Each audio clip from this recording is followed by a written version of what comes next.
Так, друзья, я люблю пунктуальность, поэтому решил начать прямо сейчас.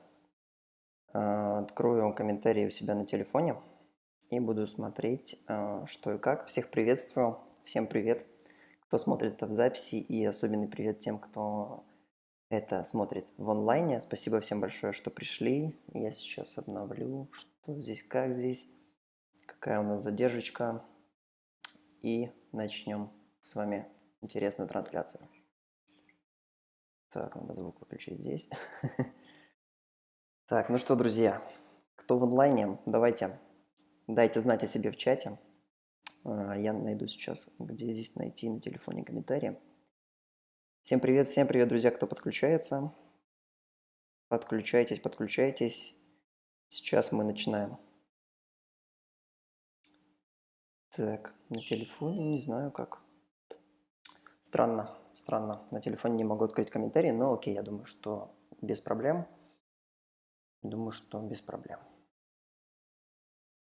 Привет, Ваня. Кто еще, друзья? Давайте я сейчас пока разбираюсь, как добавить комментарии в телефоне. Сейчас я буду с вами. Немножечко, минутка технической задержки. Нет? Странно, очень странно. Видимо, у меня старая версия. Окей, как-то будем тогда в таком духе. Буду на компьютер. Конечно, будет немножко неудобно, но ничего, я справлюсь. Всем привет, друзья. Я в прекрасном настроении, надеюсь, вы также. Очень рад всех видеть, очень рад, что вы пришли, друзья. На сегодня будет больше, чем обычно. Спасибо всем, кто делился постами, спасибо всем, кто рассказывал друзьям. Я думаю, что у нас отлично пройдет трансляция. Стрим, сразу отвечаю, стрим сегодня планируется где-то на час, возможно, полтора, в зависимости от того, какая у вас будет активность. Вижу, люди подключаются. Всем привет, друзья. В целом, я планирую стрим где-то час-полтора, как я уже сказал. Все зависит от того, насколько вы будете задавать вопросы. Давайте я немного позже я скажу, какой будет у нас формат. Либо давайте сейчас скажу, потом повторю. В целом, сейчас мы созвонимся с Марком, да, через буквально минуты 3, наверное. Сейчас пока все подключатся, мы созвонимся с Марком, это мой клиент, и я ему задам пару вопросов, которые у меня уже есть на листочке, подготовлены.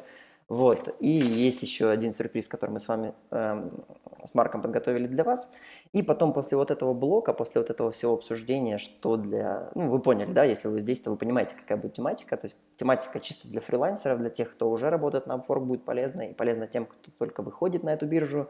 В целом вы узнаете глазами клиента, как и что происходит, как клиент, какой путь проходит, когда он публикует работу, да, как он видит ваши coverletter, такое вы сегодня увидите. И в целом рассуждение клиента, как он выбирает человека правильного на его должность. Ну, в общем, я думаю, что это будет очень-очень интересно. Мне самому интересно, я не обсуждал этого с Марком. Пару вопросов только мы переговорили, но остальное я говорю, давайте мы на трансляции. Вот, поэтому спасибо всем, друзья, кто подключается. Марк уже go пишет. Еще 2 минутки, я думаю, что мы подождем людей, которые подключатся. У нас всегда есть опоздавшие. Да, клиент с Нидерландов, с Голландии, и, в общем, сегодня буду пробовать себя в роли переводчика. Это будет, конечно, для меня самого какое-то шоу, какое-то испытание, потому что я сначала буду задавать на английском вопрос, переводить вам, Марк будет отвечать на английском, я буду переводить его ответ вам, опять спрашивать на английском, опять переводить вам. В общем, вот такое вот все будет. Самое интересное начнется, когда я буду переводить ваши вопросы ему. Свои-то вопросы я знаю, как они переводятся, а ваши вот постараюсь. Ну, в целом, друзья, сразу хочу вас предупредить, что я не профессиональный переводчик.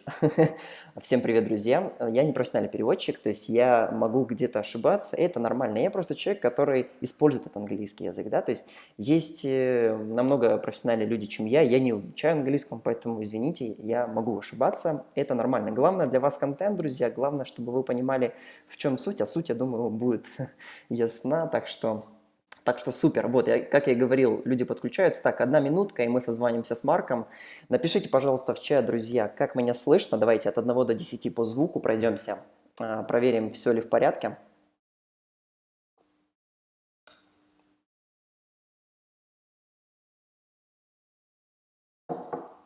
Так, у нас задержка, я вижу. Так, от 1 до 10. Так, 10. Вижу, супер. Хорошо, теперь скажите, пожалуйста, по камере, как меня видно? Я попытался найти место, где максимально максимально хорошо. Мы с Марком советовались, поэтому от 1 до 10 напишите качество картинки, как вам, вот, что вы скажете. Даже Марк пишет, видите, в комментариях. Да, хотя он, наверное, не понимает, о чем я говорю. Спасибо, друзья, что пришли. Будет очень огненный контент. По картинке 10. Отлично, все, я тогда готов переключаться и звонить Марку. В общем, добро пожаловать. Начинаем. Окей, я переключусь, наверное, вот так. Набираем Марка. Марк, are you ready? Окей, друзья, я сейчас не буду видеть ваших комментариев, поэтому извините меня на этом. Hi there. Hello, Mark. Yeah. Hello. Let me do it. Oh, great. How are you? How are you today? I'm pretty fine. Yeah. It's Sunday. I had a nice birthday for my grandmother. She turned 88 today, so that's quite a thing. Yeah. Sun is shining, and I'm at the office right now, so that's a good thing. Yeah. Yeah. I want to ask my audience if everything is okay with the sound. Ребят, скажите, все ли в порядке со звуком у Марка? Все ли хорошо видно, слышно? Мы будем в таком режиме и по скайпу. В общем, скажите. Mark, we have some delay in 10 or 15 seconds, so be prepared for this. Okay. Pretty good. Да, друзья, может немножечко лагать интернет, но ничего, все в порядке. Я думаю, что вы все уловите. Окей. Все здорово, все, хорошо. В общем, да, друзья, я не буду ваших комментариев видеть, так что извините, сейчас мы общаемся с Марком. Окей, Марк, we're going to start. Can you introduce yourself? Can you explain who you are? What do you do? Let me translate. Yeah, sure. Ребята, я только что спросил Марка, ох, как непривычно. Кто он такой? Пусть он себя представит, чем занимается. Yeah, you talk. Okay. Well, I'm Mark. I'm from the Netherlands. I'm a 36-year-old. Марк с Голландии, 36 лет. And this December, first off, I'm married to Elsa, and I've got 2 children, Matteo and Febe. У него есть прекрасная жена Элса и 2 детей, мальчик и девочка. And I live in Zwolle, in the Netherlands, as I told you. Живет в городе Эволе, Голландия, это возле Амстердама. And this December, I quit my job and I decided to start as a freelancer. В декабре этого года, точнее прошлого сентября 2017-го, Марк работал в студии веб-дизайна и решил уйти с работы и начать свое дело на фрилансе. Yeah, and this name Studio Redondo is one that I had for many years already, but I haven't used it in a while, so it's like a rebirth of my company, so to speak. So you had it in your mind, but yeah, I was still formally. I was a freelancer, but I didn't use it. Давайте я переведу. В целом, Марк говорит о своем названии. У него за спиной студия Redondo, это название его веб-студии, и сейчас он работает под этим брендом. Раньше у него было это название, он как бы был теоретически фрилансером, но все-таки продолжал работать на компании. Yeah, what I focus on mainly with Studio Redondo is online, so that's web strategy. UX design and development. That are the 3 things that I mainly focus on. Да, 3 вещи, на которых специализируется студия Redondo, которую основал Марк, это веб-стратегия, то есть стратегия развития сайта, UX-дизайн и what else? Third? Well, development. Да, и разработка сайта. Yeah. Самое главное.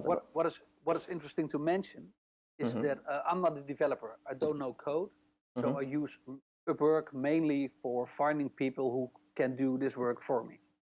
Что интересно, что он не программист, он не знает кода, и именно поэтому он и ищет людей, которые могут кодить и делать такого рода вещи. So that's the most important information. Okay, thank you. Ask me anything what you need to know. Okay, so, ребята, мы готовы начинать. Я сейчас... Let me check the comments. Все нормально, ребята? Все хорошо? Mark, do you see the comments now? Yeah, most of them. Yeah. Да, Марк видит комментарии, но я, к сожалению, ваши комментарии не вижу. Давайте так, договоримся, ребята, так. Мы сейчас с Марком работаем по такой схеме. Я ему задаю, у меня буквально 5 вопросов, потом у нас есть некий сюрприз, некий тест для вас, и потом уже будет блок вопросов. Давайте, да, чтобы мы не отвлекались, чтобы у нас это не затянулось надолго, мы вот в таком режиме будем работать. Okay, Mark, I just explained how we are going to work. So first, I'm going to ask you about 5 questions I have. Then we will show some secret surprise what we prepared. Let's take it in a secret. And then we have block of comments, block of answers, of questions. Yeah. Okay?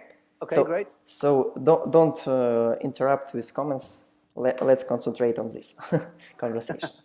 Да, я объяснил Марку, какая у нас схема. Okay, Mark, the first question I have to you, can you somehow describe an ideal candidate, I mean freelancer for you, an ideal person? Let me translate first.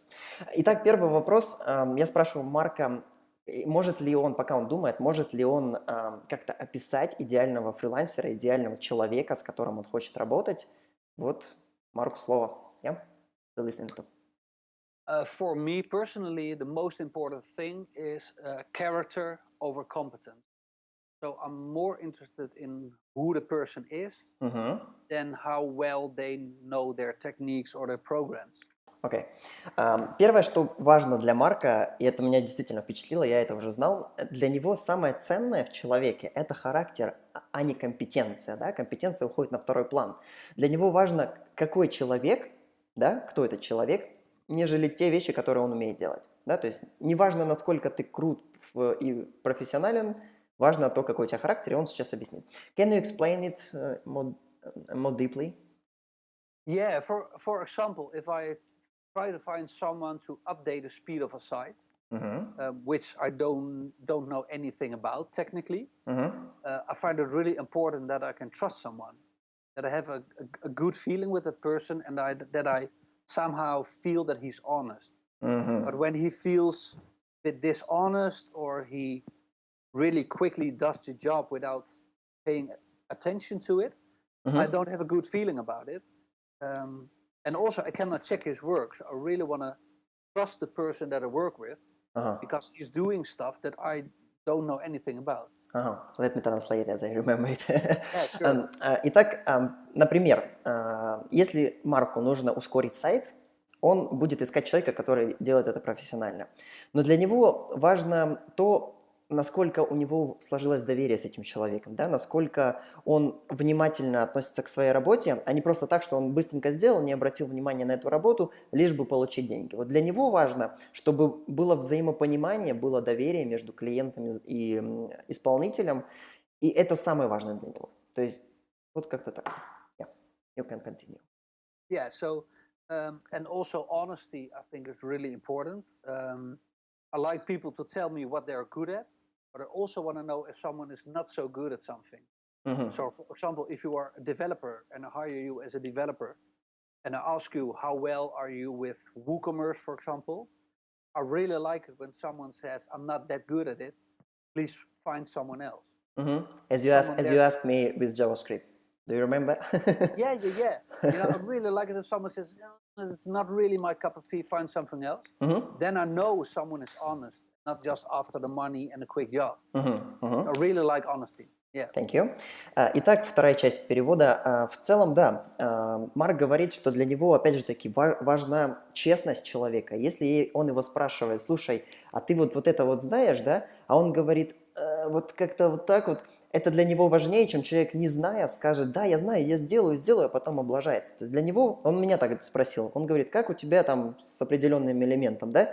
И я сказал, ну, вот как-то так, и честно, я на это не очень люблю и не очень умею. Он говорит, хорошо, я найду кого-то другого. Вот это для него ценно, так что вот наматывайте на ус. Yeah.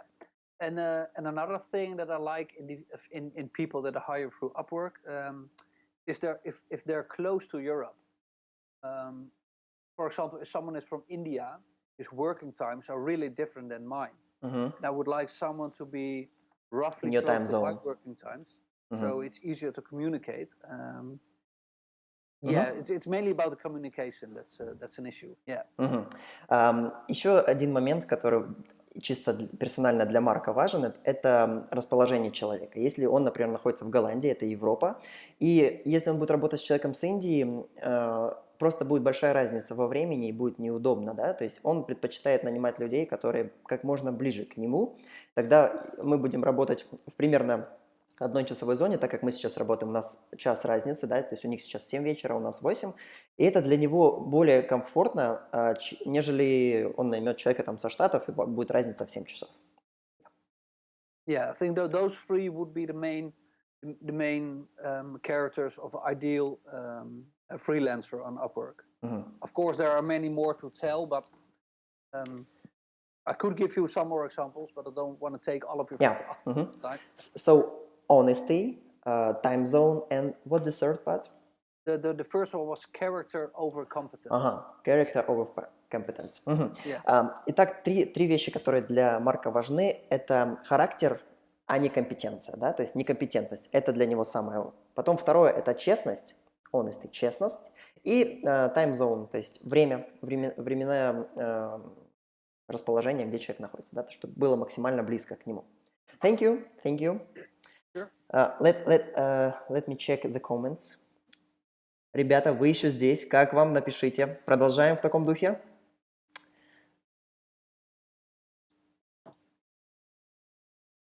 Все окей, вам нравится, друзья? У меня еще много вопросов. Вот Марк тоже комментирует. Плюс, давайте, друзья, мне важна ваша обратная связь, чтобы мы понимали. Все круто, отлично, продолжаем. Отлично. Окей, Марк, we can continue. Sure. Everything's fine. People are happy. Okay, the next way. There's even a friend of me looking from the Netherlands. So Oh, that's nice. hello to Netherlands. Okay, Mark. The next question I have to you. Oh, I think we were talking about it. Okay. Let's talk about cover letter. What do you want? Let's imagine you just created a job post. What do you want to see in cover letter for your job post? What's the main idea? Because a lot of people just copy paste their cover letters and don't create an unique solution for you. So can you describe some tips? Not yet. Okay. Yeah, this cover letter. Let me translate first, please. Sure. Я спросил у Марка, что для него важно в первую очередь в cover letter, то есть в письме, которое мы отправляем на работу, потому что многие копируют и вставляют, и мне кажется, что клиент это реально замечает, и вот он сейчас постарается перечислить некоторые моменты, которые реально важны для него. Yeah. Again, I would focus on 3 points to make it easy to remember for people. Great. The first one, keep it short. If I have Первый... like... Continue. Okay. If I have like 50 people who respond to a job, I don't want to have to read like 50 books. Just write me a short paragraph which I can quickly get to know you. And I don't need all these entire lists of everything you do and how your pet is called or whatever. Just keep it short. So I know you're also effective. If you're effective in communicating, you probably also are effective in working. Thank you. Итак, Марк опять постарается нам выделить 3 пункта, чтобы было легче запомнить. Первый пункт – это пишите коротко. То есть ему важно, если пришло, например, 50 заявок на работу, он же не хочет прочитать 50 книг. Для него важно быстро узнать, как вы можете решить его проблему. Поэтому он будет, смотря на ваше coverlet, он будет искать коротенькие сообщения, то есть, не прям коротенькие, но не длинные, да, статьи. Он не хочет знать, как у вас дела, как вашу собаку зовут, да, он хочет знать, как вы можете решить его проблему. И поэтому, если вы пишете кратко, значит, вы умеете общаться. Если умеете общаться, значит, вы умеете простраивать хорошо работу. Okay, go ahead. Yeah, another one would, again, it sounds a bit like the same point, but it's about honesty. If I ask a certain question and somebody says, I'm the best of the world in this, I probably think, no, you're probably not. But if someone tells me, well, I don't have so much experience in what you're asking, but I think I can do it and I will work hard to make it work, then I'm eager to trust someone like that. So be honest Great about tip. what you can and be honest about what you cannot do. Yeah. About honesty.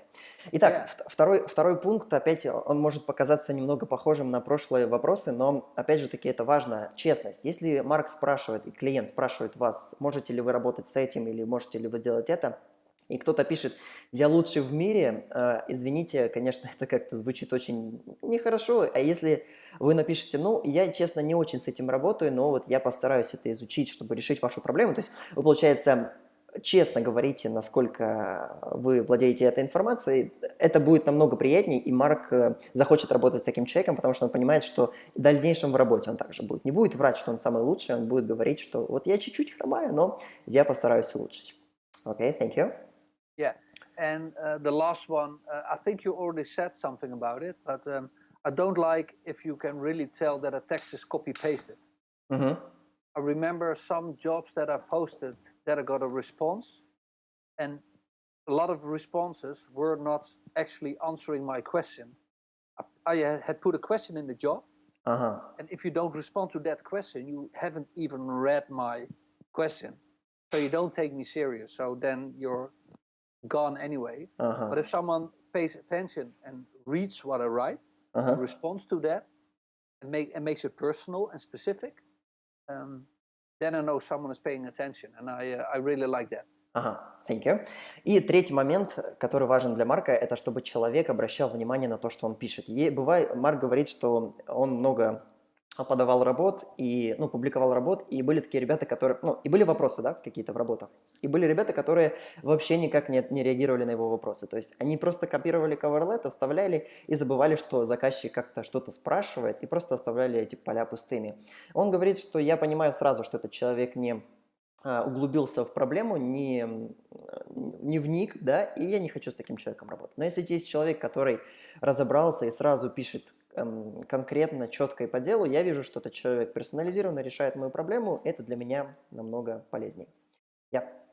Yeah, so I think those three would be the main 3 points to remember if you write a cover letter. I think on top of that, but I'm not sure if it's a part of a cover letter, I would like to see some experience you had. Like a portfolio link or something. Yeah, that would be great. Yeah. Ну и последний момент, это, конечно, классно, когда вы прикладываете к своему письму какую-то ссылку на портфолио или еще, чтобы увидеть ваш опыт работы. Не просто, чтобы вы самый лучший в мире, но еще и доказать это. Thank you. That were great tips. So, go ahead. Another question I have for you. Very interesting. Honestly, I can't answer myself. Okay. Yeah, but it would be interesting for you. What do you like or dislike while hiring on Upwork and why? Let me translate, please. Yeah, sure. You can think. И следующий вопрос, ребята, я сам не знаю на него ответ, на самом деле, просто решил спросить, мне самому интересно. Что тебе нравится и одновременно не нравится, когда ты нанимаешь через Upwork, и почему? Yeah, you can answer. What I like about Upwork mainly, you can find a lot of people. It's really connecting the whole world of freelancers together, which can be really positive because everybody has an equal chance to get a job. The problem of that also is that if you have like a job posting, maybe more than 100 people will answer. So then you need to take some time to find the right people for the job. Thank you.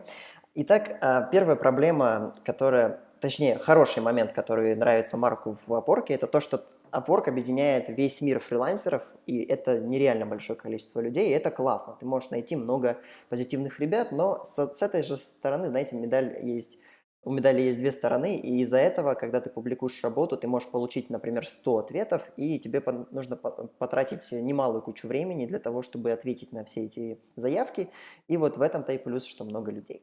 Минус, точнее. Yeah. What I also really like about Upwork is that it's so easy to pay. It's really easy to pay people. For a freelancer, it's really easy to get their money because it's all going through Upwork, and normally you get paid all the hours that you work. And it's safety, Yeah, it's safe as well. payment So protection. that's something I really like about Upwork. Yeah. Мгм. И вторая вещь, которая очень нравится Марку, это то, что очень легко платить фрилансерам, потому что это все проходит через Upwork, это очень безопасно. Ну, кто знает эту систему, то есть когда открывается контракт, человек платит уже Upwork как третья сторона сохраняет эти деньги, и потом уже по факту выполненной работы Upwork переводит эти деньги. То есть, в принципе, это всем легко и всем безопасно. Yeah? Yeah. What I don't like about Upwork is the app and the way you communicate with the freelancers. So I prefer Telegram and Skype, for example. Uh-huh. And when it comes to working on the job, for example, like Trello better when it comes to project management. So Why don't you like an Upwork app? it has limited possibilities. The iPhone app doesn't work too well. You cannot Skype, for example, with each other, I think. Yeah, you can. Oh, you can? You can. Oh, well, there you go. Apologize for Upwork team. Oh, sorry. But, well, okay, well, that's a good thing then, but most of the time it doesn't feel Comfortable. intuitive. So I'd rather have like a project management tool and a communication tool. Communication tool of Upwork is not too great, and it doesn't have any project management. Thank you.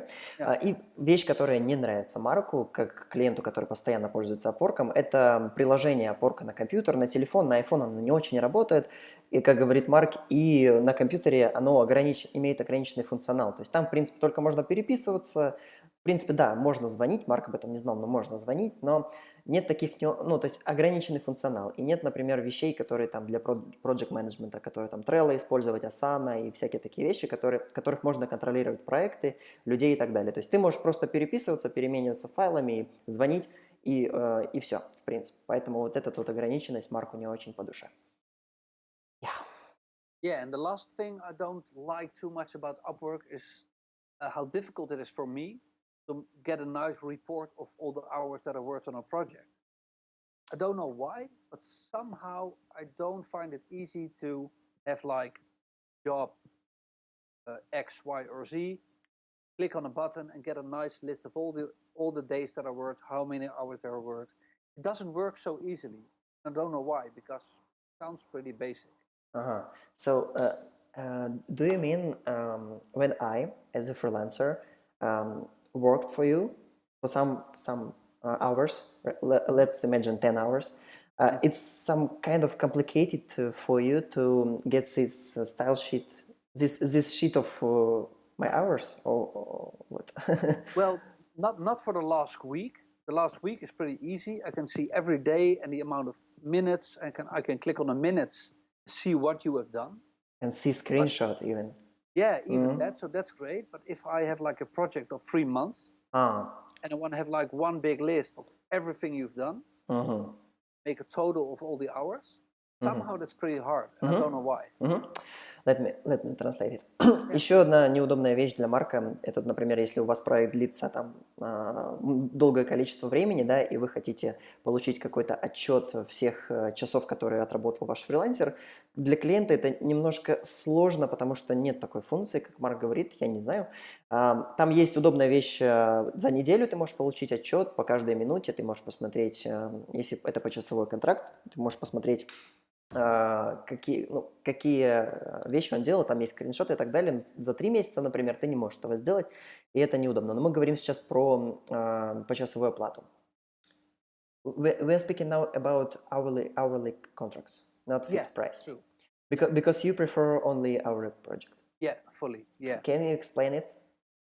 Марк просто предпочитает работать только по почасовой оплате, он не любит фиксированные контракты. Вот сейчас он нам объяснит.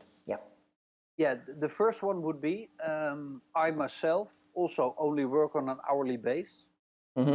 So I want I want my freelancers to do the same. Первый момент, который объясняет, почему Марк любит почасовую плату, он как дизайнер работает только по почасовой оплате, и поэтому тех людей, которых он нанимает, он тоже предпочитает нанимать по почасовой оплате. Yeah, and some things are pretty complicated and hard to know. Estimate.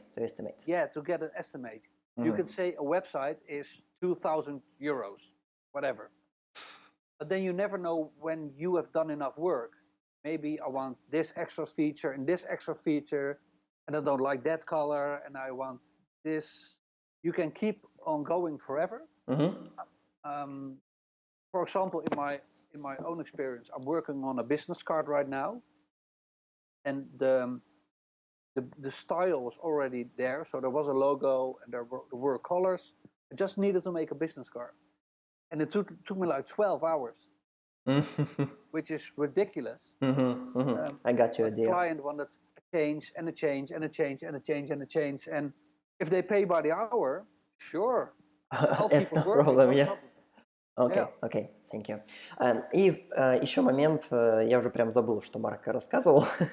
В целом, он предпочитает почасовую оплату, потому что изначально, когда ты только начинаешь делать проект, это бывает очень сложно оценить проект. Вот, допустим, там сайт стоит $2000. Почему он стоит $2000, да? Может быть, ты не потратил достаточно времени на это, а возможно, ты потратил много, ты делал, особенно если клиент немного может быть назойливым, переделывай, ты просто за эту фиксированную цену, ты просто будешь страдать, как фрилансер, да?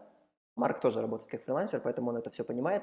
И вот, например, он привел пример, что ему нужно было, он как дизайнер делал визитную карточку, да, и он работает по почасовой плате. И все было легко, в принципе. У него был логотип, у него был текст, но на визитку потратил он 12 часов в сумме, потому что клиент говорил переделай. И если бы он работал по фиксированной цене, он бы там, получил бы одну сумму, да. А так как он работает по почасовой оплате, ему понадобилось 12 часов, клиент платит за каждый час, он говорит, я готов еще переделать, то есть без проблем. Okay, so I got your idea. And it's also for your own safety. For example, if you have a job, you've worked 20 hours on it, and the client says, well, I don't like it. What do? Do you get your money? Don't you get any money because the project is not finished? Do you say we're halfway the project? It's really hard. If you just say, well, I worked 8 hours on it, and the client says, we stop the project, okay, just pay me 8 hours, and that's fine. So it's for your own safety as well. I have this experience. I have now, right now, this type of client, and it's ridiculous. It's hard for me to explain him that we had fixed price, and he want to redo. Yeah. И еще момент, почему фиксированную оплату Марк не любит, это то, что это намного безопаснее. То есть Марк просто он фрилансер, и ему это понятно, да, это очень классно, что он фрилансер, поэтому он понимает, что, например, ты поработал, да, там 12 часов, а клиент говорит, слушай, мы закрываем проект, нам не нравится. И вот что здесь делать? Вам заплатят деньги или вам не заплатят деньги? Но когда ты поработал 8 часов, допустим, да, и клиент говорит, мы закрываем проект, да, хорошо, я поработал 8 часов, заплати мне за 8 часов. И я рассказал, что у меня есть сейчас такой клиент, с которым мы работаем по фиксированной цене, и я не могу просто закончить проект, потому что он постоянно говорит переделай, хотя там уже за фиксированную цену вышло в 2 раза, наверное, я ничего не могу сказать. То есть я ему говорю, надо доплатить, а он, как бы не слушает. Поэтому да, вот именно для фрилансерской безопасности все-таки фиксированная цена не очень подходит, лучше почасовая оплата. Yeah. And I think it depends on the kind of work that you do. You know, sometimes I think it's easier to say, okay, this will probably take me 20 hours, so it's $500. For some jobs you can do it, and it's pretty straightforward what the outcome will be. But for example, a website or an app is so complicated, and there's so much things you can forget when you start. And your client may think it's normal. For example, like a search option. If you want a good search option on your website, that can take some time. If you haven't thought of it in the beginning, how then to decide if you do it or not? Yeah. Because when you work an hour, you say, okay, that's 2 hours extra. And normally, if you say like 2,000 euros for a website, the client can say, well, of course, it's with a search function. And of course, it's all SEO optimized like every month. And there's so much to think of. So make a rough estimate by the hours and then just go for it. Окей. И еще момент такой, что когда вы оцениваете только фиксированной ценой, то иногда вы можете забывать многие моменты. Допустим, самый простой пример – это поиск на сайте. Да? То есть, чтобы сделать хороший поиск на сайте, как говорит Марк, нужно реально потратить нормально времени, а плюс для клиента это может казаться обычным делом. И вы, допустим, оценили сайт в $2000 и начинаете работать, и потом как бы оказывается, что вам надо и вот эту функцию добавить, и вот эту функцию добавить, а это все-таки время, а для клиента это может казаться, что это все в эту сумму включено. Поэтому, когда вы работаете по почасовой плате, вы говорите, окей, это 2 часа дополнительно, это без проблем, да, то есть вы понимаете. А клиент может думать, если фиксированная цена, он может думать, что это вы и поддержку каждый месяц будете обеспечивать, и что вы там все оптимизацию сделаете, еще и контент придумаете, то есть, ну, вот в таком вот ключе. Yeah? So that's about it, I think. Yeah. Let me check the comments. What do we have? Ребята, все окей, все окей. Вам как вам, ребята, огонь? А ну напишите нам свое мнение, что вы думаете. Мы тут с Марком стараемся, может, вы вообще не смотрите нас сейчас. Дайте знать, все ли в порядке со связью, все ли хорошо. I see one interesting question. Yeah, It's in English, so I understand it. Shall I comment on it? yeah, feel free. Okay. Fursa Ilya. I don't know how you pronounce it. Fursa Ilya, whatever. Hello, Fursa. He or she is asking, what if I have no portfolio, but I am sure that I can solve your problem? What if I'm a beginner? Yeah. But that's a really good question because... Let me translate first, please. Oh, yeah, sure. Марк хочет ответить на один из комментариев. Фурса Илья спрашивает, что если у меня нет портфолио, но я уверен, что я могу решить вашу проблему, и если я начинающий? Yeah, go ahead. Yeah, I think there are two things you can do. The first one is when you send an email, or in this case, write a cover letter, try to, in your words, make clear that you understand the material. So if someone is looking for some solution that requires JavaScript, for example, make like a quick description that makes clear that you know roughly how JavaScript works. Yeah, that's the first. Первый момент, который важен, если вы начинающий, у вас нет портфолио, в своем cover-letter постарайтесь описать, максимально описать то, что вы понимаете, в чем идет дело. Если, например, это о JavaScript, то дайте понять клиенту, что вы понимаете, как эти скрипты работают, что это в чем дело, чтобы он, не видя вашего опыта, все-таки прочитав cover-letter, он понял, что вы как-то знакомы с этим и можете решить его проблему. Yeah, and the second one is if you don't have a portfolio, make one. Если у вас нет портфолио, сделайте. Yeah, if you don't have a portfolio to show, you can always make your own website. And if you are a designer, for example, make your own website look really good, or just think of a project, or maybe even offer yourself as a volunteer for a community center or whatever, and work on something. Even if it's not paid, it gives you experience, and it gives you a portfolio item, which is really good. Because you need something to show to the client. Yeah. И даже если у вас нет портфолио, ребята, сделайте тестовую работу, сделайте бесплатно сайт для себя, либо же пойдите волонтером, бесплатно предложите свои услуги какой-то фирме, какому-то волонтерскому центру. Во-первых, это дает вам опыт, да, то, что вы делаете, например, любого дизайнера, любого еще, ну, неважно, да, то есть это дает вам опыт, и это вам заносится в портфолио, поэтому это очень хорошо, потому что вы должны что-то все-таки предоставить клиенту. Yeah, and one more thing. I personally want to have more experience with things like WooCommerce, for example, like web shops. I don't have too much experience with it. So what I'm thinking to do right now is just to make Studio Redondo sunglasses. And on my site, make a web shop with only one product.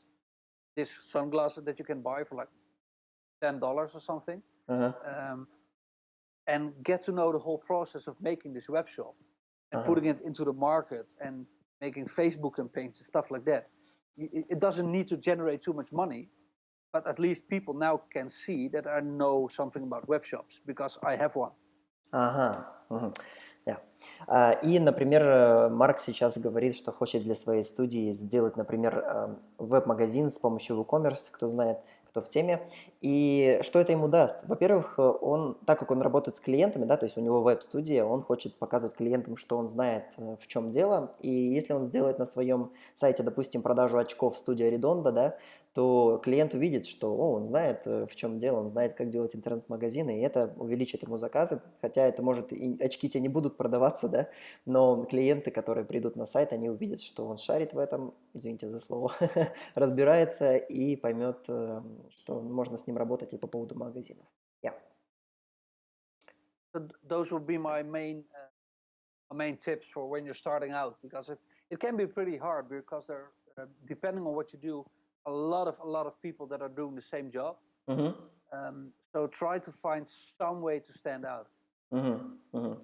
Да, и это будет такой совет, если вы начинающий, у вас нет портфолио, потому что много есть ребят, которые конкурируют с вами и подаются на одну и ту же работу, поэтому пытайтесь найти путь, как себя представить, чтобы вас выбрали. Мгм. Mark, I just mentioned it once. You are a perfect client, I think. Do you want to know Thank why? you. Do you want to know why? Because Well, I'm curious. Yeah, I really am. because you are a freelancer, you can understand us. Mhm. But there are many clients that are not freelancers. What can you suggest? Can we find some key to these persons as they don't understand us, they don't work as a freelancers. Yeah, what I often find when I work with freelancers is that I they forgot to translate. good. I am translator today. Я спросил Марка, и Марку сказал, что мне кажется, что он идеальный клиент, потому что он сам фрилансер, и он понимает фрилансера, потому что он сам фрилансер, да? Но что он может посоветовать, как работать с клиентами, которые никогда не работали на фрилансе, то есть они не понимают наших болей, они не понимают наших проблем, да, как мы мыслим, как найти путь к ним? Вот сейчас Марк попытается ответить. Yeah, one of the things that would be important for me is, or I think is important for someone who's not a freelancer, Мгм. who is just the boss of a company. Um, don't ask too many questions, and think in solutions, not in technique. Ага, ага. I think translate that, and I'll try to find an example here. Ага. Первое, что Марк говорит, если вы работаете с клиентом, который не фрилансер, да, то есть это какая-то большая компания или еще просто какое-то предприятие, и первое, что вам не нужно делать, это задавать много вопросов. То есть, вам не нужно. Вам нужно думать о решениях, и что важно, не о технических решениях, да, то есть я там использую вот Photoshop, я вот там вот такие вещи вам накручу на сайте с помощью вот этих плагинов и так далее. Это ему не интересно, он хочет получить результат. То есть вы получите клиентов, вы получите красивый, отзывчивый сайт, и вы получите там все плюшки, да, то есть не говорите о технических моментах, а говорите о решениях и о плюшках для клиента. Yeah? Yeah, in You short, define it an would example? be yeah, in short, it would be your client has a problem, you need to solve it. Ага, That's great, all you need to do. great. И можно подытожить, что у твоего клиента есть проблема, ты должен ее решить. Все. Yeah, for example, I work as a volunteer project manager for a festival, Угу. and together with someone who does the website. And I lately asked him a question about the email. Someone complained that the email wasn't working well. And I asked him, can you solve it? Then he says, yeah, I've looked in the mail log, and apparently someone has entrance. Someone has entrance, I think it's called. Someone has entrance to the Pop IMAP account. Even I don't understand. You don't? Somehow. Okay, well, I've asked this person a question. Yeah, I understood. I didn't understand about Molly, this technique. Yeah. Yeah, well, in this case, at least, there was someone who didn't solve my problem with this mail that I had. Meal. He just says, it can be about Pop IMAP accounts. Yeah, but I don't know what it is. I want you to solve it. I mean, come on, that's why I work with you. Ага, So ага, he didn't I provide got me your idea. with a solution. Ага. И вот Марк интересный пример привел. Он говорит, что сейчас он работает как волонтер для одного фестиваля, и он там как project менеджер. Он управляет проектом. И вот была проблема, обнаружили, что не работает email, рассылка или что-то в этом роде, и они обратились к разработчику, и чтобы он решил их проблему. И вот классный пример. Разработчик пишет: смотрите, у вас там проблема с молли, там шмолли, в общем, вот такими нюансами, вам нужно просто подключить вот такое, я просто не запомнил, как там правильно, в общем, вам надо технически вот это подключить, вот это, и будет работать. Марк говорит: слушай, дружище, я не понимаю, что это такое, мне нужно решить мою проблему, мне не важно, как ты ее решишь. Вот это классный пример. Thank you, Mark, for this excellent example. Okay, thank you. Yeah. Okay, we can go ahead, yeah, I think. Sure. I think I have last question from my list, from my short list. Okay, we will leave it to the end. May I ask you to prepare to show our secret surprise? Our dirty little secret. I Yeah, will sure. introduce it.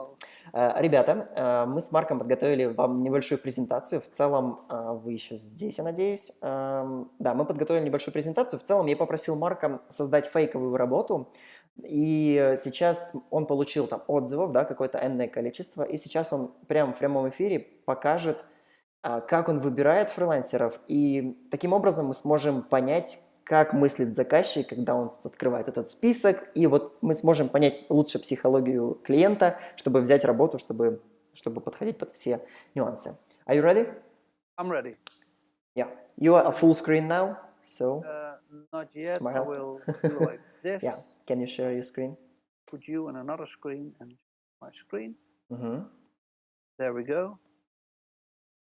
Can everybody see it right now? Yes, I can.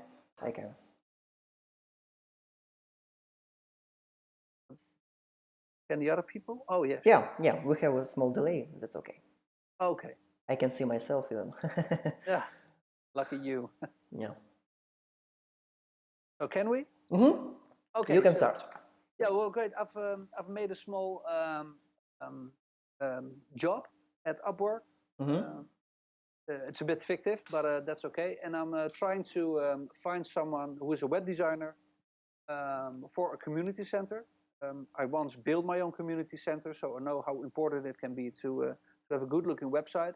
And I also know that you don't have too much money to spend because it's not a commercial enterprise. So, Let me translate, please. Yeah, sure. Да, как я и сказал, Марк создал фиктивную работу, вы ее видите, веб-дизайн for community center. То есть Марк хочет создавать, это фиктивная работа, да, то есть чисто для примера, Марк написал, что он хочет создавать community center, то есть какой-то общественный центр, и ему нужен красивый дизайн для этого. Но одновременно с тем он не имеет много денег, потому что это не коммерческое предприятие, да, то есть оно не приносит денег, и поэтому у него ограниченный бюджет. Посмотрим, что из этого получится. Окей. Okay, it says festival here. I don't know why. Me too. I know. It was some fix about festival. Oh, okay. Yeah. There we go. So here is the job I created. I made it like an hour ago. And already 21 people applied to it. Работа была опубликована час назад, и уже 21 заявка. Yeah. So what we're going to do right now is see what people apply to this. And choose the right candidate. Yeah, I'll try to provide some background about how, at least me personally, am going through this immense list of people and trying to find the right person. So there we go. Great. Сейчас мы откроем список, и Марк попытается показать, как он лично выбирает правильного кандидата для своей работы. Вот сейчас мы будем слушать. Yeah. Show us. Okay, so let's go to the first one. It says best match, which most of the time sounds pretty okay. So, есть список best match, то есть лучшие подходящие на эту работу, и в основном это классные фрилансеры. Upwork сам по алгоритму их подбирает, поэтому можно прислушаться. Yeah, she's pretty cheap, so that's okay. Она очень дешевая, это окей. But she didn't work anything, so her experience is pretty small. Ну, у or нее none. ни одного доллара не заработано на профиле, поэтому как-то вот опыта у нее, видимо, мало. Yeah, and she's from India, and like we told before, the thing with the time zones Time wouldn't work zones. too bad. Мгм. So, И Марку, как мы говорили ранее, не подходит то, что она с Индии, там по временным зонам не подходит, будет большая разница, будет неудобно работать. so I won't even do this one. So Мгм. outside this one. Well, we look at the second one, Max P. Again, best match, quality full stack web designer and developer. That looks pretty okay. Мгм. I think it's quite Um, understandable. yeah, I well, won't the translate it. price is okay, I think. A lot of experience. Мгм. Someone earned more than $1,000. Someone, It means that he has a lot of experience, yeah? yeah. Ага. It also says job success, more Ага. than 90%, so that's okay. So this would be quite a good freelancer. For you, The for only this thing is project. from Ukraine, and they're all Мгм. criminals, so I don't like them. So, Oh yeah. no, so this could be a good one. So I will Ага. put this one on my shortlist. On your shortlist. Ага. Let me translate. Yeah, sure. В общем, да, следующий кандидат Макс Пи, он опять же таки в списке лучших рекомендованных фрилансеров, $24 в час, в принципе, хорошая цена. $1000 заработано. Марк говорит, что если у человека заработано больше $1000, это значит, что у него уже есть какой-то опыт. Человек, который заработал больше $1000, ему уже можно как бы доверять. Job Success, успех работы у него больше 90%, круто. И он с Украины, вот с Украины ему не нравится то, что там криминальные ребята. Это была шутка. В общем, да, он сейчас правит его в свой короткий список фрилансеров, которые ему нравятся. Мгм. So that one would be on my shortlist because I think it's quite an okay candidate. No, I think no. I'm answering for your question. Oh, okay. Yeah. Shortlist candidate. Мгм. Yeah, there we go. This one is from Bangladesh again, so that's too far away. Okay, too far away. Yeah, sadly. This one again, a fair price, not too much experience. Мгм. The location is pretty okay. But I would normally like people with a bit more experience, unless they are like really cheap. Мгм, мгм. Let me translate. Yeah, sure. Там был парень из Бангладеша, опять же, по временным рамкам ему не подходило, поэтому он сразу удаляет эту вакансию. Следующая девушка, $20, в принципе, хорошо, но она заработала всего лишь $5, поэтому, видимо, что у нее мало опыта на этой бирже, и ему бы не очень хотелось работать с ним. С ней, она с Чехии, в принципе, хорошая локация. Еще один важный момент, видите, что как начинающий, без отзывов, без ничего, у вас маленький шанс взять работу. Поэтому вы должны еще усерднее трудиться. Yeah. Yeah, so normally I would go through this list in this manner, like Like taking people India, out that are Pakistan. too far Mhm. away, mainly Pakistan and India, which are a lot of people. So you don't have you don't just like them, or you you choose how to say it. So the most important thing for you now is time zone. First of Um, all. yeah, everybody who is out of my time zone is Mhm. off anyway. Mhm. Then I'm trying to look at a price versus experience. Mhm. They're like balanced. Mhm. So right now I've got like 3 people who, and even more, but we won't go there. Okay. Yeah. 3 people who like look pretty okay. Mhm. Want to translate or? Да, у нас сейчас осталось только 3 фрилансера, там есть кнопочка «Показать больше», но мы не будем туда опускаться, чтобы долго не затягивать время. В общем, да, он удалил всех ребят, которые с Индии, с Пакистана. В целом он ничего не имеет против этих стран, просто они далеко и не будет неудобно с ними работать. Поэтому он выбрал сейчас для себя вот 3 фрилансера, грубо говоря, да, и сейчас он будет среди них выбирать. Yeah. Yeah, so for now I would think I won't choose this lady. Why? Why Because of not? her experience. Мгм. But we can at least give a quick look at her cover letter, because maybe there's more to tell. Мгм. See what she says here. So you asked one question. I'd like to see some of your work. Hmm? That's great. Well, she has quite some things in her portfolio, which is okay. Mhm. So you always pay attention to portfolio. Yeah. Mhm. I was about to turn her down, but I was like, okay, maybe she's pretty good, so Мгм. let's see what she can do. Да, у нее есть классные работы в проекте, в портфолио неплохие, так что, а он обращает всегда внимание на портфолио, так что он думал, что можно ее убрать, но сейчас она вроде бы поднялась немножко в его глазах, это хорошо, несмотря на отсутствие опыта. Мгм. Yeah, but also can be really helpful is this test that Upwork provides to you, Мгм. which you can get certain scores on, and this looks really good.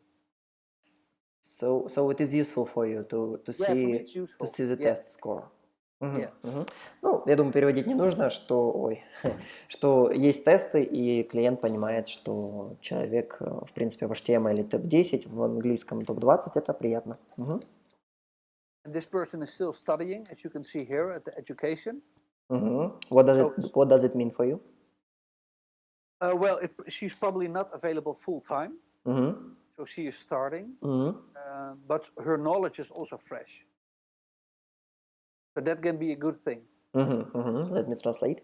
Yeah. И в блоке образования видно, что она сейчас обучается, и я спросил, что это значит. Это значит то, что для него это значит то, что она не сможет работать full time, то есть она не сможет работать полный рабочий день, но и классно то, что у нее свежий опыт. Я так понимаю, что это ничем не испорчено, но я сейчас спрошу. Mark, what do you mean by fresh experience, fresh Well, knowledge? it's someone who um, is starting her career, Мгм, which means she has knowledge of the latest techniques and what is considered good looking, stuff like that. мгм, And if someone is already working for 20 years, мгм. some people can get a bit old fashioned in how they Ага, work and how ага. they think. I got your idea. Ам, да, что значит свежий опыт, свежие знания? Например, если человек только вот выучился, да, у него он следует последним технологиям, да, то есть он, в принципе, в современном мире творит. А если человек, который 20 лет уже в теме, он может быть таким old-fashioned, то есть это значит, что он старомодный, если дословно переводить. Мгм. So yeah, in fact, her proposal looks pretty good now. I was about to turn her down because she was not too experienced, Мгм. Мгм. but her portfolio shows that she's quite capable. Ага. So you change your mind. I changed my mind, yeah, on the basis of her portfolio mainly. Мгм. Let me So translate, please. yeah, sure. Марк еще раз нагласил на том, что он хотел выключить ее, отправить ее в архив, да, удалить ее, но сейчас, как он посмотрел на ее портфолио, на coverletter, ему все понравилось, в портфолио есть работы, которые, в принципе, характеризуют ее как дизайнера хорошего, и он понимает, что она, в принципе, очень неплохо работает, несмотря на то, что она заработала всего лишь $5. Поэтому он опубликовал ее в свой шорт-лист. Да, yeah. Yeah. So depending on the kind of product that you're looking for, you choose your freelancers. If in this case it's for a community center, we don't have too much money, Мгм. but the standard isn't too high as well. So normally, in my own experience, when I work for Studio Redondo, I would want someone a bit more experienced, normal. But right now, um, on the basis of the budget I have, I would really consider her. Мгм. Because she probably can do a bit more work for less money. So I think she might even be the best candidate right now. Мгм. How things is changing. Yeah, it is. It's how things work. Ага. Somehow. Let me translate. Yeah, sure. Я, честно говоря, уже забыл, что Марк сказал. В целом, я попытаюсь рассказать вам суть. Я не профессиональный переводчик. В целом, да, так как проект не сильно, как бы, нет большого бюджета, $20, как для Марка это дешево, я так понимаю, надо повышать ставку, друзья. И поэтому он говорит, что за $20 нам может сделать больше работы, поэтому мысли изменились, и он понимает, что можно, в принципе, она, наверное, сейчас лучший кандидат. Да, я. Yeah, I'm quickly going through the other candidates right now as well. Мгм. Well, this one is a bit more expensive, Мгм. also more experienced. So for a higher budget website with higher standards, he would make a good candidate. Мгм. His letter is nice and short. I like that. You like He that? has some links You to. like that cover letter? Well, at least it's short. You just broke my mind. But I don't, as I said before, don't make too big letters because it would take me too much time to read. Ага, And this person, Alexander, just provided 4 links with his work, a ага. short letter. May I ask you to show your job post to compare his Yeah, cover sure, letter and your sure, job sure. post?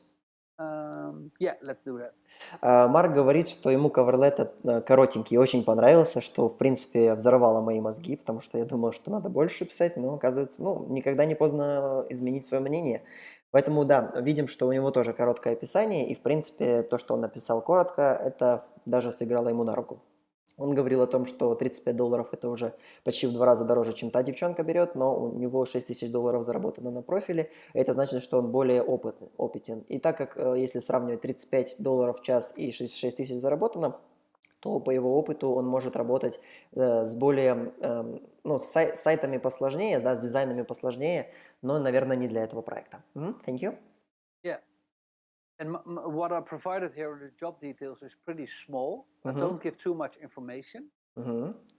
Марк What I, мало описал и не дал много информации.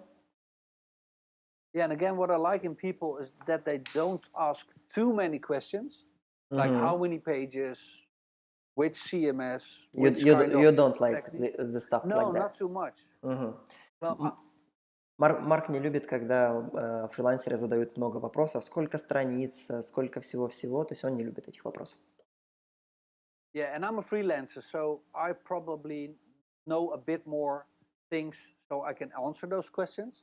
But I think most clients who are just like, oh, we have like 3 months and we need a new website, don't want all the questions. They Ага. probably rather have a proposal like, hey, I can make your website. Let's suggest that we make a homepage, news articles, a search function, and integrate it with social media. Would that work for you? If you Мгм, мгм. say something like this, someone probably goes like, oh wow, someone who thinks along with me, great. Мгм, мгм. Let me translate, please.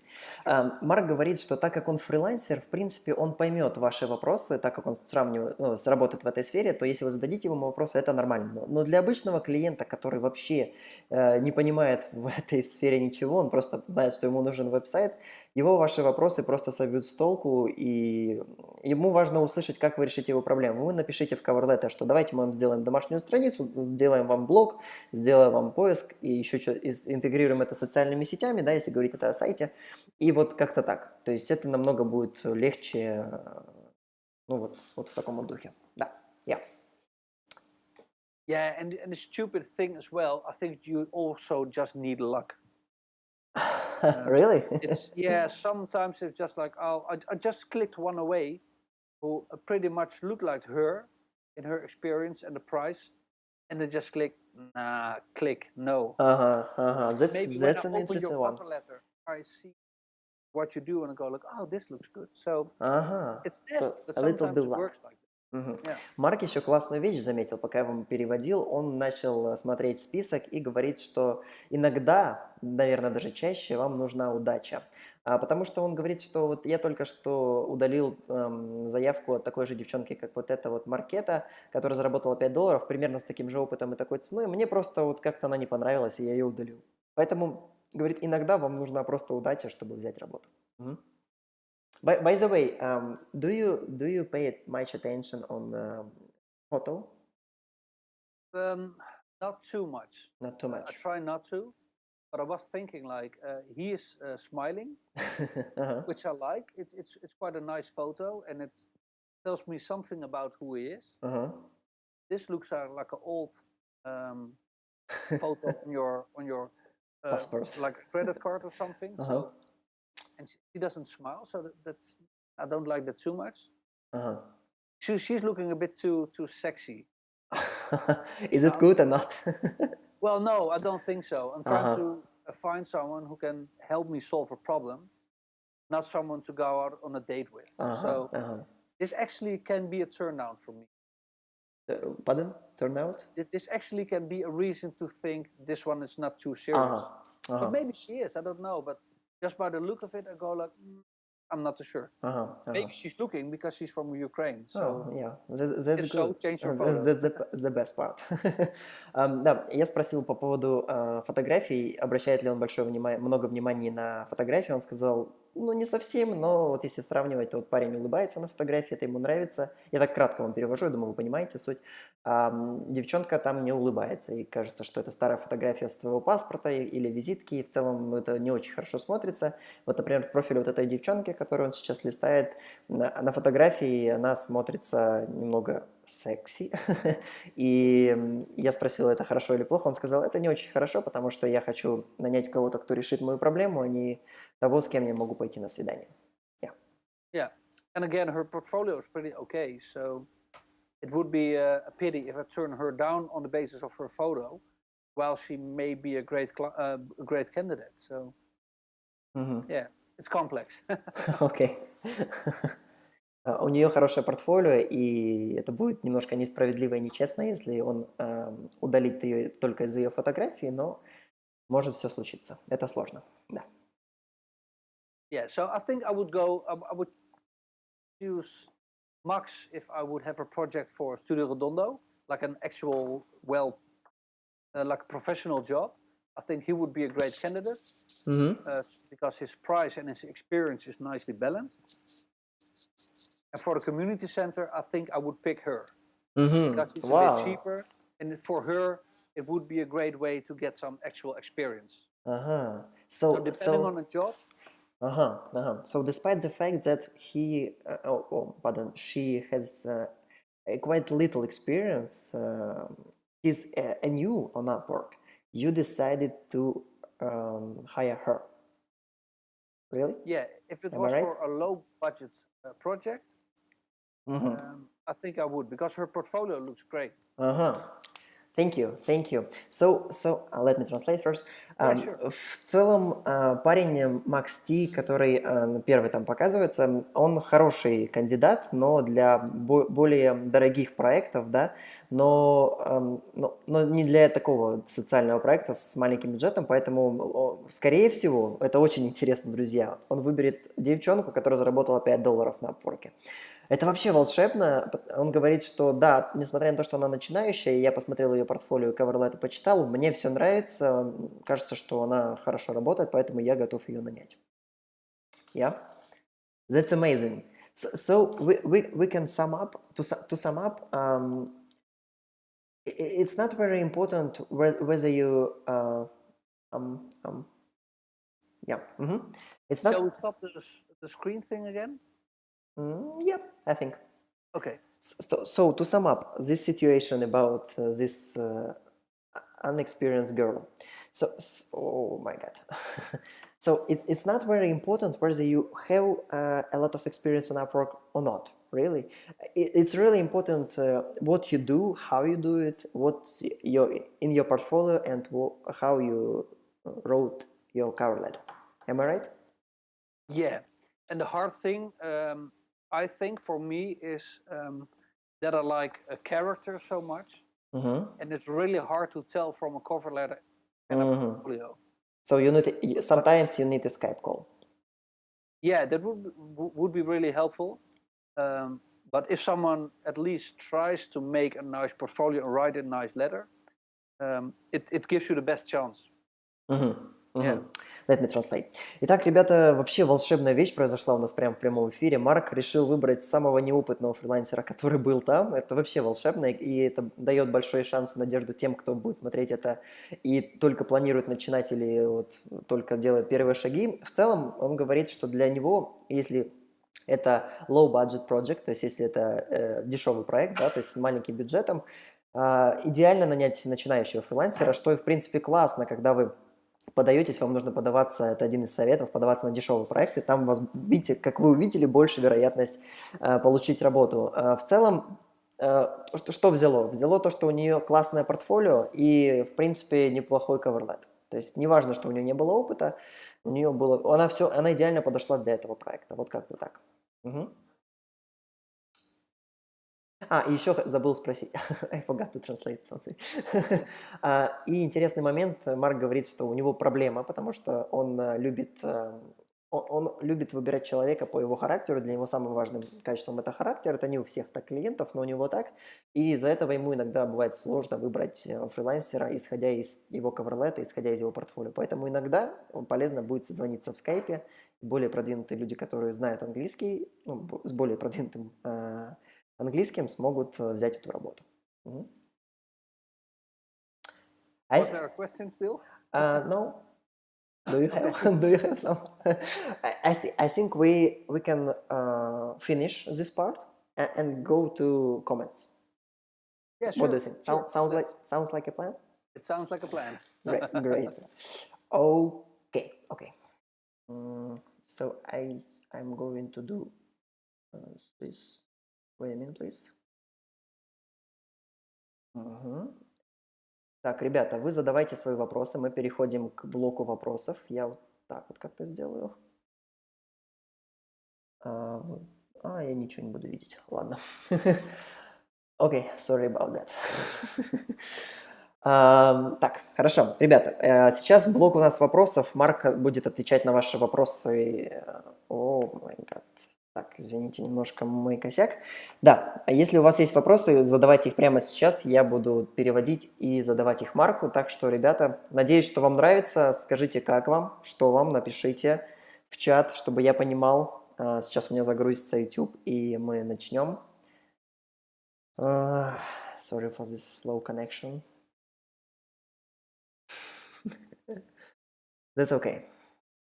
People have time to prepare their comments, their questions. That's okay. But you still see the chat. Maybe you can help me. No? I see Fursa asking a lot of questions. Fursa is the most active. Yeah, I don't think I can answer them all. I think we can choose different persons, but that's okay. So let's start. Let me choose one. Maybe you like some. Let me know. Yeah, sure. Фурса Илья говорит, я, возможно, понял, почему я не беру работу. I probably understand why I didn't get a job yet. That's pretty useful, I think. А чтобы были отзывы, так, безысходность. Mark, how many reviews you should have to get a good job? I think we just answered this question. You can have no reviews to get this job. That's okay. Я думаю, что мы ответили на этот вопрос. Ты можешь вообще не иметь никаких отзывов. There's someone, I don't know how you pronounce his name. Anzeb. I don't know. Andre, maybe. Andrew. He says, "Hi Mark, tell me please, will it be a plus to have dribble and behance for the designer?" Yeah, I think it does. Having a nice portfolio also outside of Upwork would really work for you because other people can see it as well. That's the main thing. And it shows that you're serious about getting your business straight. So dribble or Behance or maybe both, or even better, having an own website with your portfolio. It can be quite an investment, but it really shows me that you're serious. So yeah, I would advise you to have something like that. Yeah. Thank you. Let me translate. Алим Алибаев спросил: привет, Марк, скажи, пожалуйста, будет ли это плюсом, если ты имеешь портфолио на Дрибле или Behance? Не знаю, или правильно произнес, извините, я не дизайнер. И насколько? Марк сказал, что да, это будет абсолютно хорошим плюсом для тебя, как для дизайнера, если ты имеешь портфолио вне Upwork, да, потому что это, да, самым лучшим вариантом это будет иметь свой сайт с портфолио, это мне покажет, что ты относишься к своему делу очень серьезно, и это мне даст понять, что стоит с тобой работать. Yes, Mark? Yeah, and Fursa is asking me if is it necessary to speak English? Илья спрашивает, или обязательно разговаривать на английском? Yeah, for me it is. If you're from the Ukraine, which I think you are, Fursa, it would be really helpful if you talk English, because I'm not going to talk Ukrainian. And English is quite a universal language. So having good knowledge of English is really helpful. Unless you work for someone in Ukraine, for example. And I don't know how many jobs there are in Ukraine. Maybe you can manage it. I'm not too sure, but if you really want to work international, yeah, your English should be at least above average, I think. Yeah. So what do you mean about above average? Я сейчас переведу, ребят. Do you mean a person can explain and have conversation on English verbally, or it's enough to just be able to type messages or something like that? Yeah, it's really hard to put a scale on it. So you don't have to be like fully fluent, but you should at least call it good. It doesn't have to be perfect, but sometimes in a project you try to explain something, and it can be a bit complicated, and you don't want to understand each other the wrong way. So a good understanding of English is really, really helpful. Okay, let me translate. Necessary. Okay, let me translate. В общем, да, Илья спросил, обязательно ли говорить на английском, потому что у меня нет большого опыта разговорного английского, и это может быть проблемой для меня. Марк говорит, что в принципе да, потому что если ты хочешь работать на международном рынке, английский – это универсальный язык, который помогает вам общаться с клиентами, поэтому да, если ты хочешь работать на Upwork, работай все-таки над своим английским. Я спросил про уровень, то есть он говорит, что хотя бы там, такой среднячок у тебя должен быть. Я спросил, что такое среднячок, он говорит, что ты должен называть это хотя бы good, то есть, да, ты должен хотя бы называть это хорошо. То есть ты не обязательно должен быть fluent, то есть ты не обязательно должен прям суперски классно, let me make this. Ты не должен прям суперски классно владеть языком, но ты должен понимать, и ты должен уметь изъяснить свою речь. Ты не должен быть как-то там супер-супер native speaker, но английский – это да. Если ты не знаешь английского, то лучше начать с Украины, как Марк сказал, как бы такое. And Katarzyna B, don't know what he or she is called, Katarzyna B, is asking how many reviews you should have to get a good project. Well, I don't know, but at least one good review would be really helpful. And if you get like 20, it's even better, of course. But at least get good reviews, and not a review that just says "good job." But someone who explains it a bit more, like person X has done a great job because he or she was sticks to on the time, deadlines. Made a small mistake, but really helped getting over it. And in the end, we are really happy with him and would hire him again. Something short like that would really help me to trust the freelancer. Thank you. Катаржина, извините, если неправильно прочел, спрашивает, сколько отзывов нужно иметь, чтобы получить хороший проект. Ну ладно, там, среднячок. Марк говорит, хотя бы один, конечно, если у тебя 20, это большой плюс, но хотя бы один, и не такой, что там написано «хорошая работа», типа «все, спасибо». Нет, нужно, чтобы немножко было описано, что ты сделала, насколько ты помогла, там, допустим, что... Да, пускай они напишут, что ты сделала маленькую ошибку, но это было действительно круто, с самоотдачей, ты реально помогла, это будет намного приятнее, нежели ты просто получишь отзыв, который там good, и все. Yeah? Do you see some interesting one?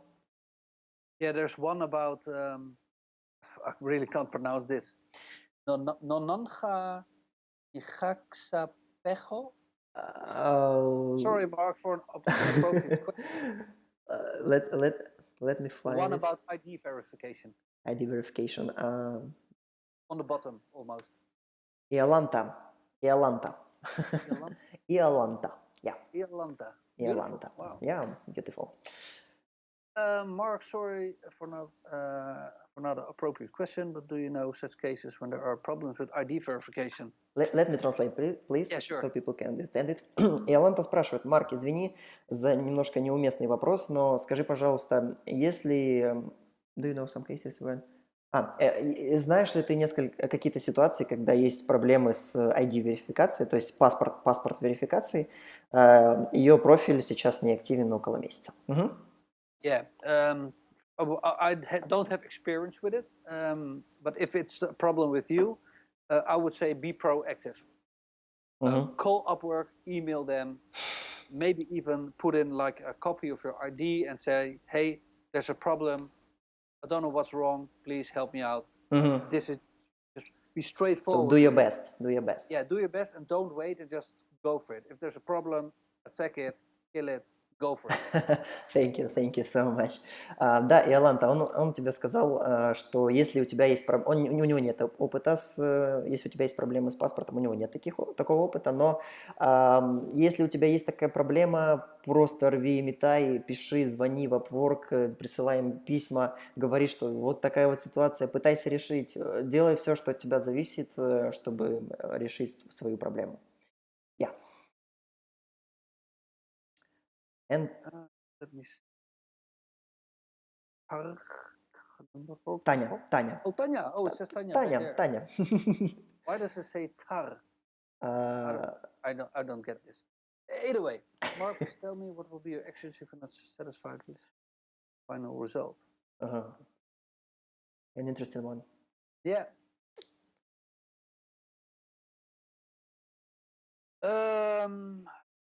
First of all, it can happen. It happened to me sometimes. It will happen everybody sometime in their career that they put a lot of time and effort in it, and the client just goes like, nah, don't like. Well, it can happen. Марк, sorry for interrupting you, I forgot to translate. Вопрос, yeah, sure. Таня спрашивает. Марк, скажи, пожалуйста, какие твои действия, если ты недоволен финальным результатом, но твой фрилансер приложил максимум усилий, и он сделал максимум, что он мог, но вот почему-то ты недоволен, что ты будешь делать? Continue, please. Yeah, have you translated the first part of my question? Of my answer?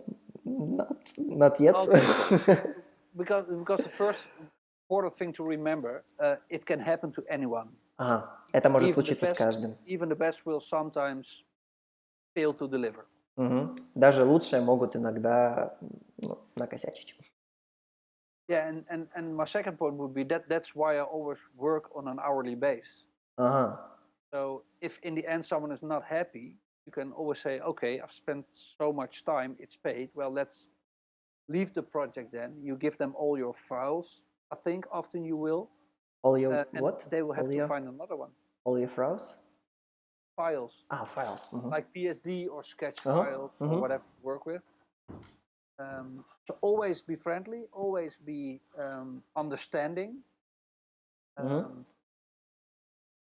And if you work on an hourly base, it shouldn't really matter normally.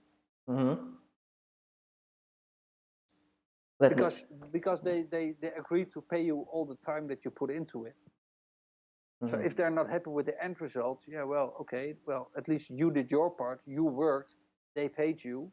Whatever is the outcome, they can or accept it or ignore it or go to someone else with it. But if you work on an hourly basis, it shouldn't be so much of a problem, I think. But it should be a problem when you are not satisfied with my work. You can leave a bad feedback for me, and it can result in my career.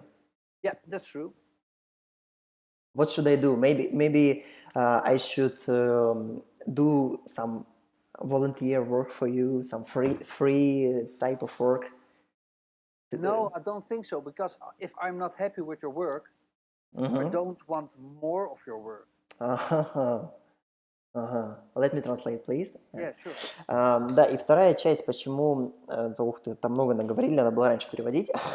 Если клиента не устраивает ваша работа, второй момент, классно, если вы работали по почасовой оплате, это будет намного полезнее, потому что вы получите свои деньги и отдадите все ему файлы, и как бы у клиента выбор либо это принять, либо ему не понравится ваша работа и так далее. Но я спросил, окей, ну, то есть он говорит, что если вы по часовой оплате работали, то вы все равно получите свои деньги. Я говорю, хорошо, но я как бы получу свои деньги, это все здорово, но я могу вместе с этим получить вдогоночку еще и плохой отзыв, и это может повлиять на мою карьеру. И Марк говорит, да, это может повлиять на твою карьеру. Mark, can you continue about my career ruined? About your what? About my bad feedback and ruined career. Yeah, that's a hard thing. I don't know any way to work around it. But what's really helpful is if you don't deliver what you should deliver, be honest, be friendly, and maybe someone will not leave a bad comment or a not too bad comment. You know, if you're still friendly, they can. Oh, sorry. First, translate. Мгм.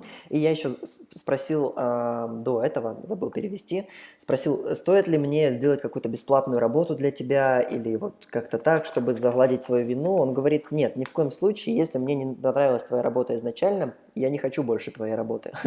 Поэтому не делай ни в коем случае бесплатную работу. И Марк говорит, что у него нет никакого представления даже, как уладить эту ситуацию. Ну, просто ты как фрилансер должен быть дружелюбным, ты должен быть честным, и, возможно, человек не оставит тебе супер плохой отзыв, и это не... Но это сложная ситуация, то есть это, конечно, не так просто дать какой-то совет, но всегда будь позитивным, всегда как-то пытайся сгладить всю ситуацию, и все будет хорошо. Мгм.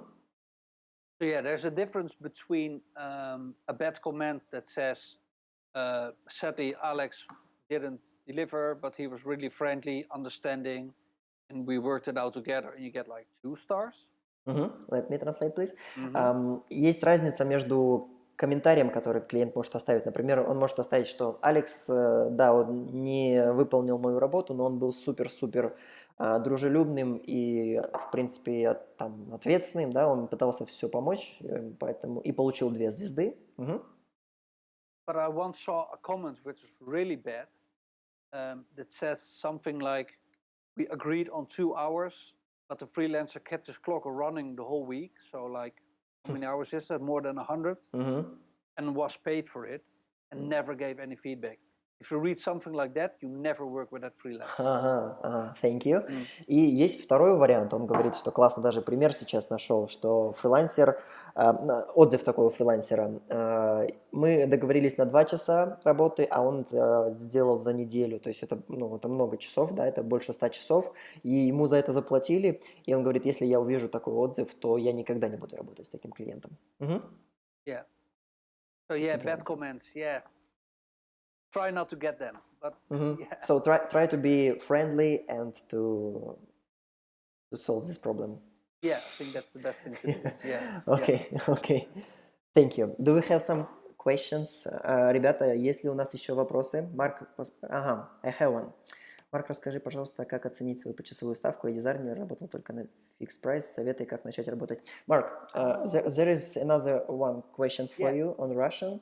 Mark, help please, how to estimate my hourly rate?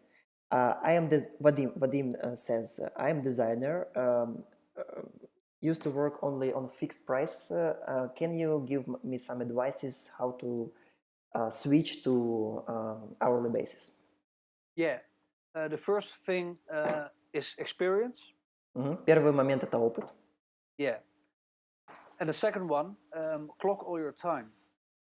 И I personally, Мгм, yeah, I мгм. personally use a program Toggle.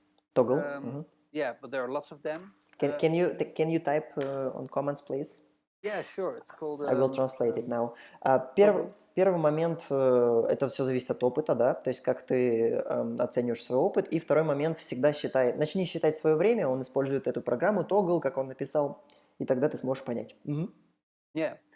And I know from my experience and also by clocking my time Мгм. that for a cheap or simple homepage, I take 8 hours design work. Normal would be 12, and if it's like really complicated, it can be somewhere between 16 and 24, Мгм. Мгм. roughly. So that would be an estimate for decent homepage. So according to your experience, yeah, Yeah, you always track your time, so that's why you always know how much does it gonna take. yeah, Мгм. Марк говорит, что так как он всегда трекает свое время, он понимает, что, например, для простой домашней страницы, homepage, ему понадобится 8 часов примерно, для немного сложнее 12, и если это суперсложная там какая-то страница, это от 16 до 30 часов, поэтому из-за того, что он постоянно трекает время, он понимает, сколько это у него и займет, и столько же озвучит клиенту. Мгм. yeah.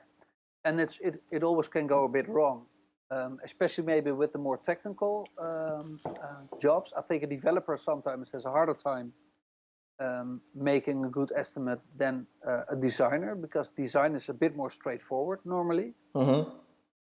But yeah, I think it's mostly experience. And if you don't know how to make an estimate, try to cut up the job in smaller sizes. Мгм. Мгм.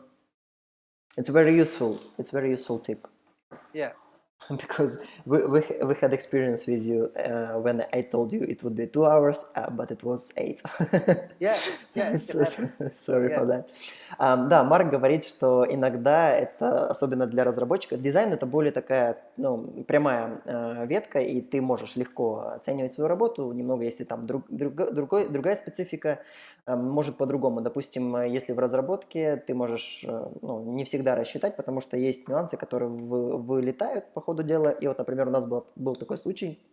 Марк попросил оценить работу, я сказал, что это 2 часа, а по факту нам понадобилось 8, и вот надо вот именно оценивать. Марк советует разбить работу на мелкие кусочки, тогда будет легче это все считать. Yeah. So, for example, lately I made an offer for a big church, which was quite a big project with quite a nice budget. And they asked me, how much is a website? I don't know. Tell me. So then I tried to cut it up in smaller bits. And a smaller bit is easier to estimate. So a homepage, 16 hours. Extra landing page, 8 hours. Normal content page, 4 hours. I just cut up the whole thing. And in the end, it was exactly 50 hours. So there you go, 50 hours. That can sound pretty much. So like, oh, 50 hours. Can't you do it in 20? Well, I know I cannot because I have experience with this. So I need 50 hours. And sometimes you can do it in like 32, sure. But if you cut it up in smaller pieces and add them together, you normally would have a good estimate. Thank you. И к дополнению к тому, что Марк сказал, делить проект на маленькие кусочки, это, вот, например, пример у него был, что он отослал, ему прислали оффер, он спрашивали сделать сайт, и он как бы, ну, говорит, ну, вот так вот. А его спрашивают, сколько за весь сайт? Он говорит, я не знаю, ну, давайте посчитай. И он реально был в растерянности до того, пока он не разделил весь проект на маленькие кусочки. Вот это там на эту страницу, вот это, на этот элемент, на вот этот. И в итоге у него получилось 50 часов. Да, звучит, конечно, 50 часов много, и клиент спрашивает, не можешь ли ты сделать за 20 часов? Он говорит, нет, потому что я опытен в этом деле, и я понимаю, сколько, какая часть у меня займет. Поэтому, когда вы делите, вы четко понимаете, можете максимально детально распределить свое время и понять, за сколько вы сделаете. So those would be my best tips to get good estimates. So always track your time. Track your time. Experience. You cannot really make it, but just do it often and you will get the hang of it. And if it's a big project, cut it up in small pieces. Yeah. Хорошо, да. Эти 3 момента, чтобы понять, сколько тебе времени понадобится, это всегда трекай свое время, считай свое время, чтобы ты понимал, и у тебя был опыт с подобными элементами. Опыт, да, то есть у тебя есть опыт, то есть это все в одно переходящее, и дели большую задачу на маленькие задачки, на подзадачки, и тогда ты будешь понимать. Тебе просто будет легче оценить подзадачку, чем целую задачку, просто потом суммируешь, и получается весь. Do you have some questions? No. Ребята, если у нас есть еще какие-то вопросы, мы готовы еще, наверное, минут 10 отвечать. Если нет, то мы будем, наверное, закругляться. If we have some questions, we can answer. I think next 10 minutes, but if not, I think we can finish on this part. Yeah, I think we can. Ребята, у вас есть минута, если у вас еще у кого-то есть вопрос, задавайте, если нет, то мы закончим на этом. If not, we can always have some questions in the comments. Yeah. Да, если у вас здесь не будет вопросов, можете задавать потом под этим видео, если я его выложу, не знаю, если будет запрос, я его выложу, если не будет, не выложу. Вообще хотел сделать его скрытым, поэтому посмотрим по вашим результатам. Mark, it seems like we do not have any questions now. So we have a lot of thank you in comments. That's nice. That's all. Thank you for you. Thank you for your time. It was really useful for me too, because we have never had this conversation with you before. Yeah, I really liked it as well. Yeah, it's nice to talk about these kind of things. Yeah, let me translate, and I am Yeah. not finished. Да, ребят, в общем, есть много спасибо для Марка, и это все ему, потому что он реально много всякого контента сегодня нам дал, и это даже для меня было интересно, потому что мы много созваниваемся с Марком, но на такую тему мы никогда не общались, это реально полезно. So, thank you again, thank you for your time. Sure. I really appreciate our relationship with you. You like my friend. I should Thank you. I should know I will 100% visit you. Yeah. I'm looking forward to it. Would be great. So these people who now who are watching this video now will be in your home because I will be with my camera. You Yeah, that's understand? great. That's great. Yeah. Да, я обещал Марку только что я обязательно приеду к нему, у меня не получилось приехать, поэтому, да, ребята, вы тоже побывайте в его доме, я буду снимать видео, поэтому, да. Yeah. Mark, and I have a last question for you. Yeah, sure. For all these 25 people that we have now. So, can you give some one advice for all these freelancers to succeed on Upwork? I give you 1 minute to think about Yeah, it. sure. Let me think because there's a lot of things to say. Only one. You can only one. Я спросил у Марка, ребята, напоследок вопрос. Один совет вам всем фрилансерам, beginners. Yeah. Yeah. Начинающим фрилансерам, как добиться успеха на Upwork. Yeah, I think my main tip would be to just go for it. Do things, keep learning. A nice thing, my wife commented on my Facebook. I shared this link, Oh, and she says she really likes watching this.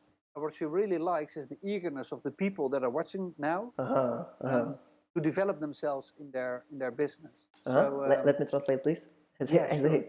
Remember it.